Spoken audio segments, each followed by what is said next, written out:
Assalamu alaikum wa rahmatullahi wa barakatuh. Ashama akkam jirtu hordoftoota channel YouTube Abdul App barnoota haalaan barbaachisaa ta'e kan dirqama YouTuberoonni marti yeroo mara ilaaluu fi itti fayyadamuu qaban takka isinii qabadhee dhufeen jira. Wanni kun egaa YouTube Studio irratti YouTube Studio YT Studio YouTuberin takka YouTube hojjeta taanaan dirqama warri haaraanis dirqama YT Studio kan yookaan YouTube Studio kana gadi buufachuu qabdu. YT Studio kun immoo guyyaa guyyaadhaan waan haaraa fi akkasuma karaa salphaa nuti YouTube irratti ittiin dalagnu nuuf mijeessaa tahaa jechuudha. Kan waliin ilaallu taha.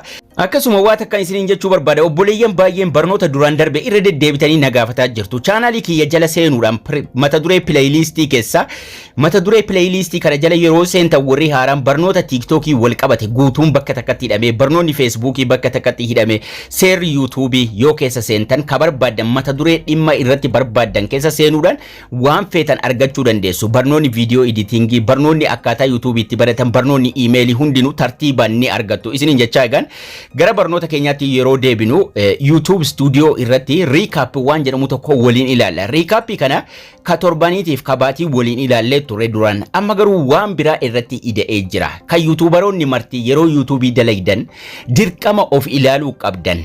Notification irratti illee isiniif dhufee namoonni baay'een keessaan screenshotiin itti ergaa turtanii duraan kan torbaniitiif ka baatii barsiiseen jira. Your weekly recap is ready fi your monthly ka jedhu nuuf dhufee jira jechuudha.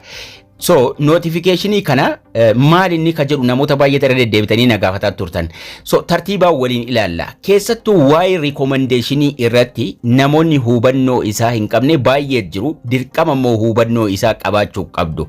Jala kana analyst irra yeroo seennu mata duree overview jedhu kana jala gidduu irratti your weekly recap, your baatii kan keessa jiru recap isaa akkasuma root YouTube recommendation nuun jedhee nuuf fidee jira. Waa sadii dura waa tokko qofa. Yeroo akkana gara cinaatti haa ta'uuf achuma irratti kutaaruma sana irratti your August recap ji'aan jijjiirama bakkee kun jechuudha. Tuqaa inni sadaffaatti yeroo darbinu learn how YouTube recommendation work. Haala kamiin viidiyoon view guddaa argachuu danda'a, haala kamiin YouTube recommend godha. Inni jalqaba weekly recap dha. Weekly recapping kun faayidaa guddaa qaba. Jalqaba irratti tuqaalee adda addaa qaba. Jalqaba irratti kan inni nuuf baasu baatii sana keessa yoo torban tokko keessa viidiyoo meeqa akka nuti maxxansine akka nuti of ilaallu nu godha. Akkasuma gara cinaatti yeroo deemnu torban tokko keessa view meeqa akka arganne torban itti dhufu caalaa hojjechuuf deemuu qabna jechuudha. Akkasuma torban sana keessatti subscribe meeqa akka argannes jalatti nuuf kahaa jechuudha salphaadhumatti. So ka torban tokko gara cinaatti haxaa'uudhaan salphaadhumatti ilaalla. Keessattuu sarchii maaliitiin akka namni YouTube keenya argataa jiru ilaaluun baay'ee barbaachisaadha. Mata duree keenya sirreessuuf Abdul App jedhee tokkoffaadha, Abduu App jedhee lammaffaa, Abduu Mobile App jedhee sadaffaarra kaa'ee jira. Tokkoffaa kan namni baay'een ittiin gara chaanaalii kiyyaa dhufaa jiru Abdul App, lammaffaa Abduu App isa jedhuun akka namni sarchii gochuudhaan chaanaalii kiyya namni haaraan argataa jirullee naaf ibsaa jechuudha. So gara cinaatti yeroo dabarfannu torban kana keessa viidiyoolee baay'ee daawwatamanis fidee as nuuf ka'a. Viidiyoo sadan tokko viidiyoo tooppii torban sana keessa baay'ee daawwatamee jechuudha. Akkasuma laayikii meeqa akka arganne, sheerii meeqa akka nuuf godhame, dabalataanis koomentii meeqa akka nuuf godhames fidee as nuuf ka'a. Gara cinaatti yeroo dabarfannu doolaara meeqa akka hojjenne torban sana keessa baatii keessa hagam akka dalayne isa jedhus fidee nuuf ka'a. Let's play a game jedhaasit geemii haa taphannu. Nama meeqatu torban kana keessa viidiyoo kan kee sheer godhee jedhee nu gaafata. Maaliif of ilaaluu qabna torban darbe keessa immoo meeqa dalayne torban isa kana keessa meeqatu sheer nu godhe isa jedhu. 1700 jira isa tokkoffaan filadha raayitii itti naaf godhaa jechuudha. Deebii sirrii waan hin deebiseef. So gara cinaatti yeroo deemnu eegan torban isa dhufu immoo irra deebi'iiti ilaalii nuun jedha. Kana jechuun torbanii ilaallee torban isa kanarra isa dhufu caalaa hojjechuu isa jedhu ilaaluufi. Yeroo isa lammaffaatti dabarfannu kabaatiiti. Kabaatiitiif kan torbanii wal fakkaataadha. Tartiibni isaa kanuma ammaatiin adeemaa jechuudha. Mee ka torbaatii kana dhiifnee duraanis barsiiseera waan ta'eef gara YouTube recommendation kanatti haa deemnu. Isa sadaffaarra haa tuqannu.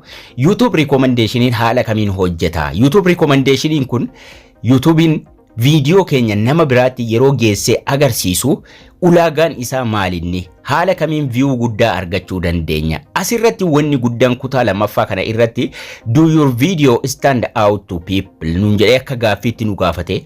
Viidiyooleen namni baay'een daawwatan naannoo afaan Oromooti yookaan naannoon viidiyoo nuti dalaynu wal fakkaatan fidee as nuu kaa'a. Viidiyoo keenya tokko fidee gidduu kaa'a. Akka nama biraa ta'e osoo si tahee viidiyoon kurnan kun yookaan salgan kun dhufee dura kee taahee kamirra tuyxaa nuun jedha. Akka keenya tokko fidee keessa kaa'a kan nama biraa fidee wal makee osoo nama biraa taate kamirra tuyxaa jedhee nu gaafata. Asirratti bareechinee of gaafachuu qabna. Kana jechuun tokkoffaa moo lammaffaa moo sadaffaa moo arfaffaarra tuyxaa nuun jedha.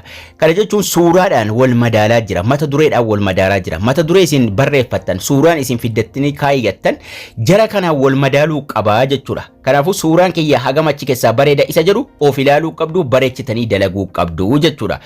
Viidiyoo dhibba keessaa yeroo viidiyoon keenya gadhiifamu hagamtu filataa jira. Namni dhibba keessaa 5tu filataa jira naan jedha asirratti.